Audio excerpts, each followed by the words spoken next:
రాయచోటి నియోజకవర్గంలో ఎక్కడా తాగునీటి సమస్య లేకుండా చర్యలు తీసుకుంటున్నామని రాష్ట్ర రవాణా క్రీడా శాఖ మంత్రి మండిపల్లి రాంప్రసాద్ రెడ్డి తెలిపారు. రాయచోటి ఆర్ఎన్బి గెస్ట్ హౌస్ లో ఆయన మీడియాతో మాట్లాడారు. రాయచోటి ప్రజల ఆశీస్సులతో రాష్ట్ర మంత్రిగా పనిచేస్తున్న తాను నియోజకవర్గాన్ని అన్ని విధాలుగా అభివృద్ధి చేయడానికి కృషి చేస్తున్నానన్నారు. గడిచిన 3 నెలల్లో 15 కోట్ల రూపాయలతో 300 బోర్లు వేయించి పల్లెల్లో నీటి సమస్య లేకుండా చేశానని తెలిపారు.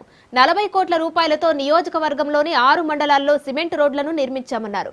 మరో 30 కోట్ల రూపాయలతో జిల్లా కేంద్రంలో ఉన్న రాయచోటి ప్రభుత్వ ఆసుపత్రి 100 పడకల నుంచి 150 పడకలకు పెంచబోతున్నామని తెలిపారు. ఈ నియోజకవర్గంలో ఎప్పుడూ లేని విధంగా సిమెంట్ రోడ్డు నిర్మాణంలో విషయానికి వస్తే కలెక్టర్ దగ్గర అలాగే ముఖ్యమంత్రి దాదా తీసుకొచ్చిన నిధులు 40 కోట్ల రూపాయలు ఎన్ఆర్ నిధులతో 6 మండలాల్లో ఇక్కడ సిమెంట్ రోడ్లు ఎప్పుడూ లేని విధంగా ఇక్కడ ఏర్పాటు చేయడం జరుగుతుంది.